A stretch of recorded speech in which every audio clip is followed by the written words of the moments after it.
Colossus was their first victim. Who's next? The Brotherhood of Evil Mutants is still stalking Rogue, and it's anyone's guess what happens when they find her. Plus more secrets about Mystique revealed, with a hint or two about Nightcrawler's origins. Rogue, don't you love me? Quote, Mystique. Uncanny X-Men, Volume 1, Issue 178. Hell hath no fury.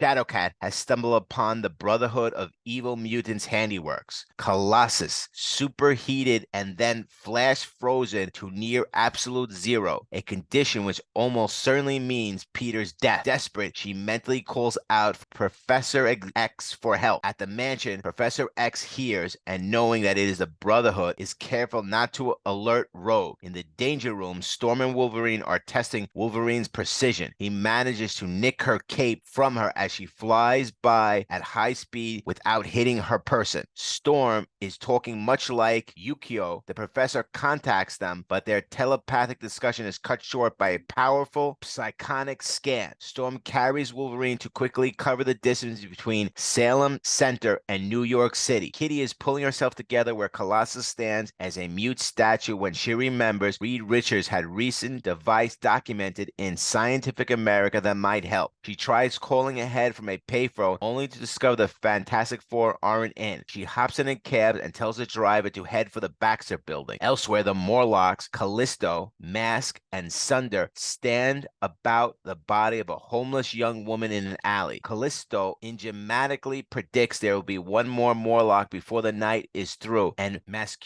goes to work on the corpse. Outside Lincoln Center, Kurt and Amanda are making out when they realize that everyone has gone inside and the plaza is empty. They wonder what happened to Peter and Kitty when they are suddenly attacked by a great bird of fire. Kirk's quick teleporting saves them from Pyro's creature and Avalanche, and then Amanda counters the fire creature with sorcery. Blob, however, gets a drop on them. The Blob descends, knocking both Nightcrawler and Amanda down. They are taken aback by the unexpected presence of the Blob. The Blob tightens his grip on Amanda's neck, remarking, "The skunk teleported before I could grab him. Too bad his girlfriend wasn't so lucky." He addresses Nightcrawler, saying, "Hey, Nightcrawler, you pop your fuzzy blue carcass back here or I snap your skirt's pretty little neck." The Blob responds, "Smart boy, I figure you see things my way." Nightcrawler says, "I surrender, Blob. Let her go, as you promised." However, the Blob confesses, "So I lied," and proceeds to tighten his grip on the necks of both Amanda and Nightcrawler. Out of nowhere, a lightning bolt strikes the Blob's carcass, forcing him to drop Amanda and Nightcrawler. Grimacing, the Blob remarks, "I was wondering when the cavalry would show." Wolverine retorts, "Drop me anywhere, darling, and then sit and stay out of my way. The fat slob's mine." Storm intervenes, asserting, "I would place you where you'll do the most good, Wolverine, and at the moment I think best." As a leader, Storm takes charge. The Blob wonders why Destiny, who has the power to see the future, is not warning their adversaries as she normally would. Destiny informs the Blob, "Not all the timelines are clear and certain to me. Sometimes it's better to be silent than wrong." Despite knowing that Mystique wants Nightcrawler to be safe, she did not warn the Blob. The Blob challenges Destiny, saying, "You remember which side you're on, old lady." The Blob grabs a chunk of concrete weighing over a ton and hurls it. The Blob hurls the chunk of concrete right at Storm and Wolverine. Yet as easily as he throws it, he scoffs at Storm's wind working against him. He asserts that no force has been found capable of moving him or harming him, doesn't wish it. The impact of the concrete on the Blob is more of any of annoyance than anything substantial. The Baxter building, Kitty heads inside and phases through the robot security, disorienting it long enough to keep her head out of the security systems. At the plaza in the Lincoln Center, Destiny does her best to anticipate the X-Men's move. Both the Brotherhood and the X-Men find themselves evenly matched in their battles. Storm takes on Pyro, Avalanche faces Nightcrawler and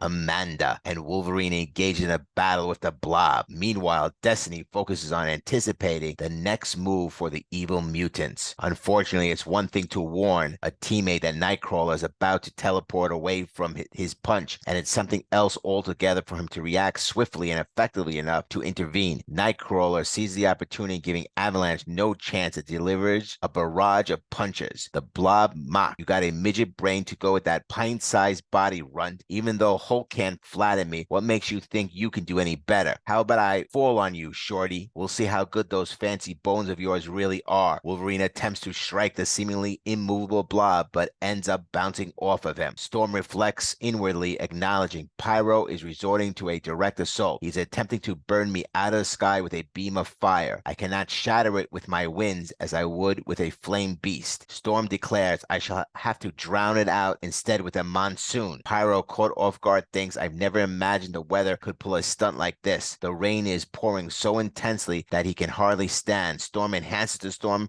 with lightning, creating a dazzling and thunderous display right above their heads, making it difficult for Pyro to concentrate. He doubts his ability to maintain his flame, let alone do anything with it, as Storm opens up the heavens and make it so tumultuous that even the other combatants have difficult standing. Baxter building. Kitty grabs the device and heads up to the roof. A little worried about the height, she tries to take it slow and gets startled by something behind her as she's stepping out into oblivion. Meanwhile, as the monsoon pours down, Avalanche remarks, "Rain or shine, it's immaterial to me. Even if my ground slide misses you, Nightcrawler, I'll still bury your partner and your girl." Nightcrawler swiftly maneuvers behind Avalanche, locking him in a chokehold just as Avalanche initiates his rock slide. Nightcrawler exclaims, "Wrong target." Avalanche responds, "The tidal effect once it's triggered, I can't reverse it," as rock starts to avalanche around the Blob. Wolverine climbs on top of the rocks holding the Blob and clenches his fist, threatening to use his claws. He declares, "Want to call it quits? Either way, it's fine with me." The Blob concedes. "Hey, I give up." Nightcrawler remarks, "You're taking defeat awfully well, Blob." The Blob then explains, "I'm a practical man. You win some, you lose some, and it all bounces out. Besides, Fuzzy, whoever said this was a defeat, we surrendered. We didn't lose. This was obviously a distraction, but a distraction for what?" Storm comments, "That was too easy, almost as if the Brotherhood didn't care about the outcome." Meanwhile, Wolverine contemplates, thinking that the target might be Kitty. The Blob dismissively states, "Dummy, the girl didn't matter, and her Russian smooch was icing on the cake. You clown twigged these things up. We were after you. This was a diversion. Go ahead, send us back to prison. We've been there before. We'll bust out. But you're poor slobs. You're going to have to find yourselves a new teacher. Xavier's School for Gifted Youngsters. Rogue brings Professor XT, except it's not Rogue.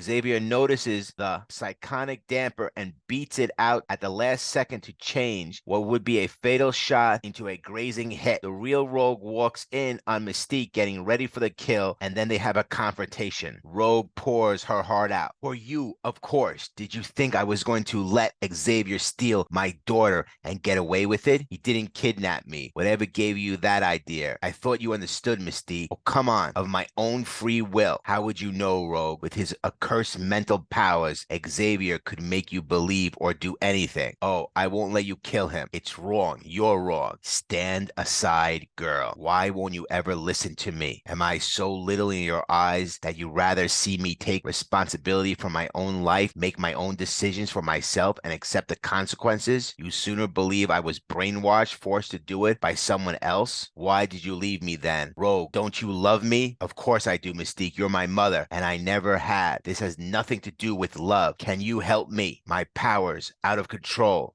Can't touch you, touch anyone, because the slightest physical contact transfers that person's memories and abilities to me. I can't handle it anymore. Mama, it's driving me crazy. Mystique, I spent months trying to kill Dazzler. I hated her because she was a mutant with all the things I could never have. She had lovers, she had friends. Xavier's my last resort. If you truly love me, if you want what's best for me, you'll respect my decision and let me stay. And when it's over, when you have chosen between X-Men and the Brotherhood, him and me, what then? At least I'll have a choice. Moran, I got now. When I was a kid, Force developed my power. And remember, you holding me, protecting me from those badness and nightmares. You can't do that anymore. You don't dare.